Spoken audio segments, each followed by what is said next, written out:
শুক্রবার সন্ধ্যায় দক্ষিণ দমদম পৌরসভার ১৫ নম্বর ওয়ার্ডে এক সান্ধ্যকালীন রক্তদান শিবিরের এবং মাধ্যমিক ও উচ্চ মাধ্যমিক কৃতী ছাত্রছাত্রীদের সংবর্ধনা জ্ঞাপন অনুষ্ঠানের আয়োজন করা হয়েছিল।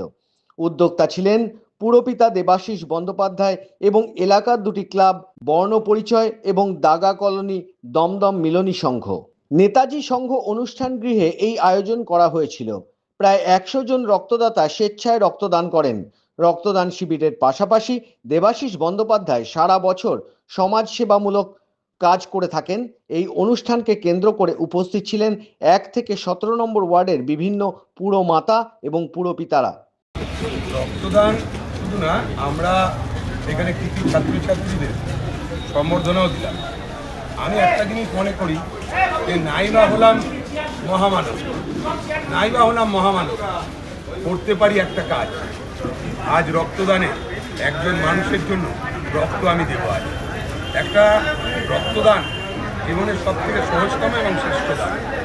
এই যে কৌশিক অমাবস্যা, ঈশ্বরকে আমি বিশ্বাস করি, কিন্তু ঈশ্বরের কাছে মাথা ঠুকলে, কোনো পাথরে মাথা ঠুকলে কপাল ফাটে, কপাল ফেরে না।